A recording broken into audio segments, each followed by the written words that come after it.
My name is Kedibone Sono, and I'm the head of financial reporting within the SAICA standards department. I'm sitting here with André Nortjé from Strate, and we'll just be chatting through the organization and its offerings and how they contribute towards our financial market. André, would you kindly just introduce yourself shortly to our members? Hi, good morning. Thank you very much for the opportunity to essentially introduce Strate to your members. My name is André Nortjé. I'm the CEO of Strate. I've been with the organization now for about 7 years, going through a lot of transformation in positioning the business to help facilitate essentially growth in our capital markets. Previous background is 15 years in investment management, so come from the buy side instead of the sell side. But in my previous life I was also treasurer of a bank, so I know the sell side pretty well as well. So looking forward to the conversation. Thank you, and we appreciate you having us in your offices. So what would you say is at the core of Strate's role within the financial markets? So Strate performs a really important role in the capital markets in that we keep the legal record of ownership of who owns what security. So whenever an equity or a bond is traded on our exchanges, for example, we will keep the legal record of ownership. Now what that means is that we need several capabilities in our environment. One is a registry, so therefore the digital ownership registered. We then also need a settlement capability and then an asset servicing capability. And the reason why we need three of them to work actually in unison is that when you look at the issued share capital of, for example, an equity, once we keep that registered, it always has to reconcile back to that capital. Now, our ability then to update that register also depends on our ability to actually manage the settlement process. We call that delivery versus payment. So that is essentially we move the electronic record of ownership at exactly the same time as we move the cash directly in SARS. And that creates a validated change in ownership. It's legal, and within Strate's regulatory framework, that cannot be changed. So that puts us in a very unique position. We currently look after about 16 trillion of assets that is in custody of Strate, for which we keep the legal record of ownership.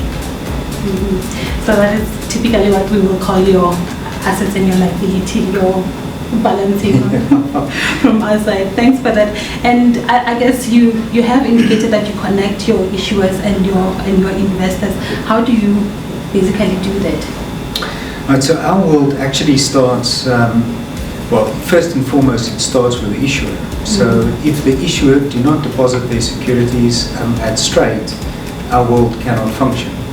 So currently, all the exchanges in South Africa has appointed Strate as its central securities depository. So whenever you are a company that's looking to list, you also have to deposit your securities at Strate. That's on the issuer side.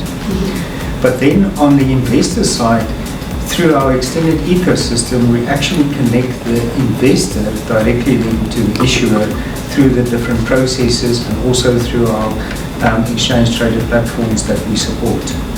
That's really important because the investor would like to know that they actually own the security, and the issuer would like to know who are the investors that own the security. Yeah. And Strate plays a really important role in connecting both the issuers and the investors.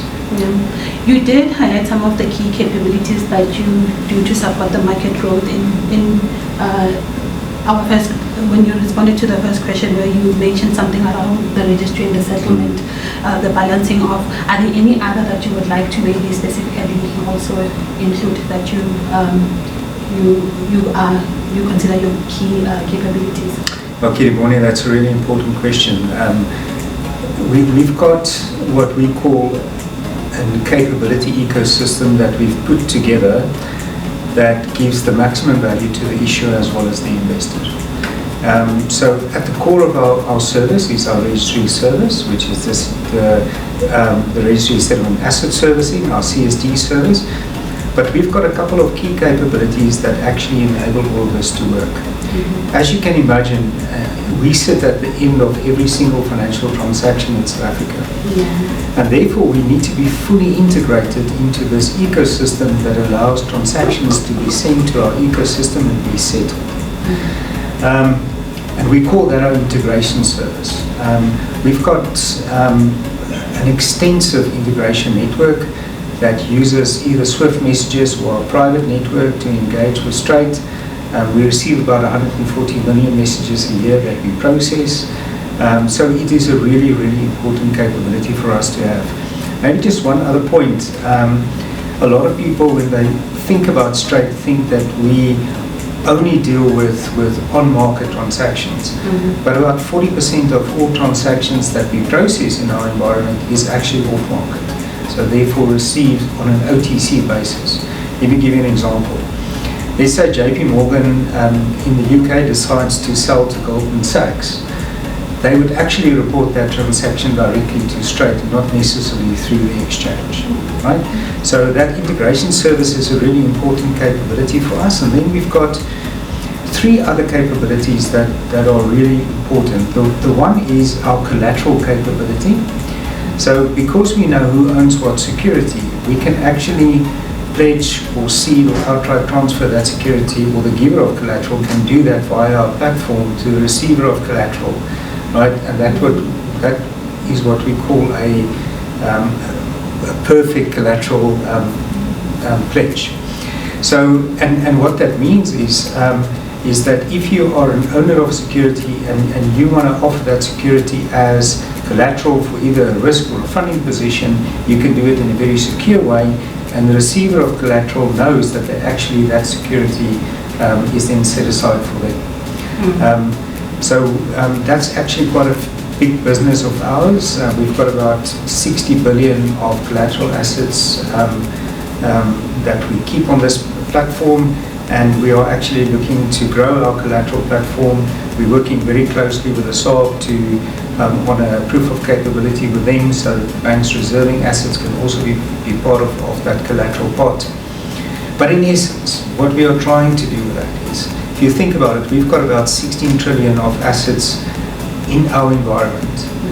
In South Africa, only 60 billion of those assets are used for collateral. Right? So then you ask yourself, are we really leveraging our balance sheet for the benefit of growth? Right? So that's on the collateral bit. And then on the digital communication side, is because we know who owns security, we can actually allocate voting rights right down to the end investor, who can then vote, and those votes are electronically passed on to the issuer or the issuer agent. And then if you put all of this together, right, and you say, well, we're performing such key functions for the market.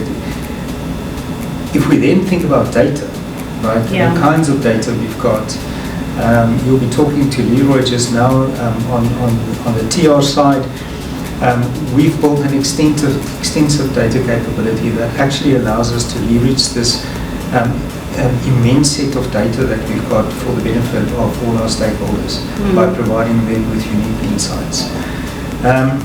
So that's roughly the capabilities. You'll be talking to the rest of the team around TR just now.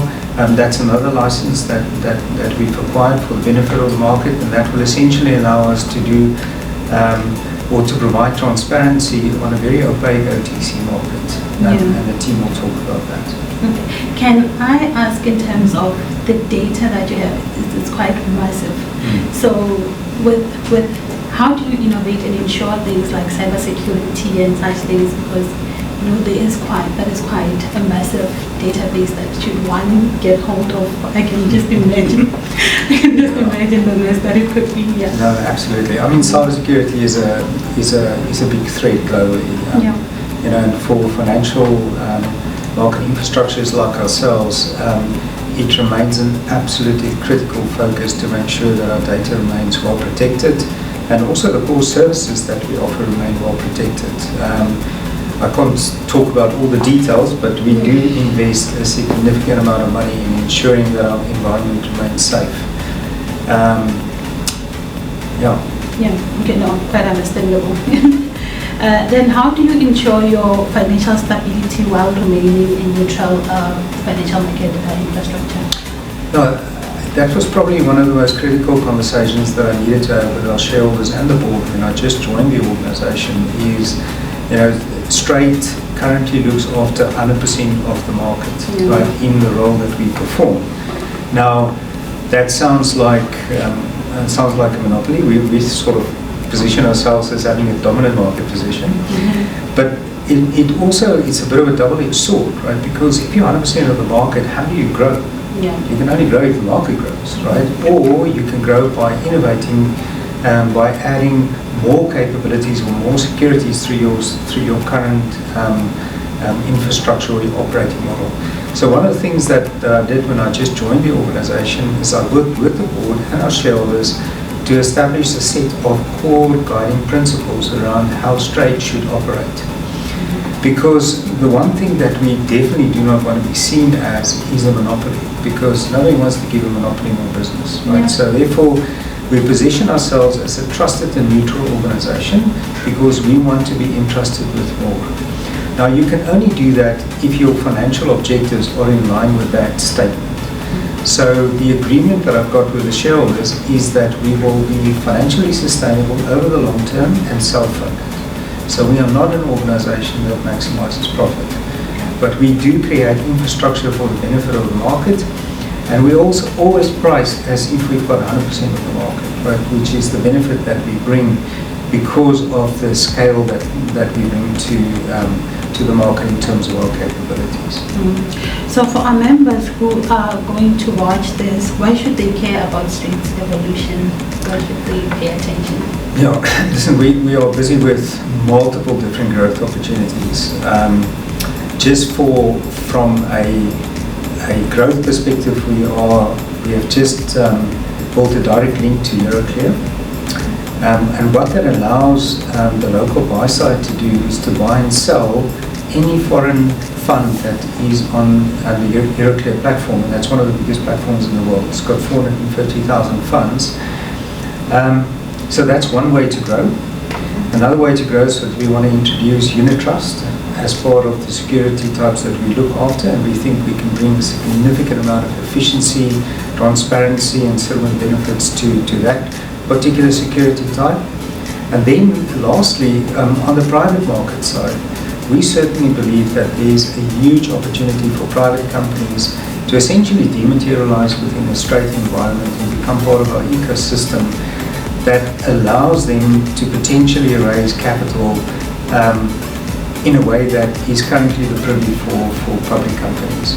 So we are working with a whole ecosystem that sits around Strate in terms of governance, accountants, valuation agents, issuer sponsors, etc., to see how we can create an ecosystem that allows private companies to benefit from this digital world. Your members play a critical role in many of those key capabilities that we are going to be needing. So we would love to engage with the accounting auditing community and say, how do we create this sort of trusted ecosystem around Strate's core capabilities to actually enable anybody to leverage from capital market capabilities that's currently only really available to public companies. Yeah, thank you so much, André. I think this gives quite a nice context to the next conversations that we'll be having with your colleagues. I think we'll wrap it up here and we'll take it through. We'll shortly go through the Strate being appointed as the trade repository by the FISCA. So we'll get into the detail of what that entails for us and then how that impacts our members and their deliverables. So thank you, Kedibone. I really appreciate it. Thank you.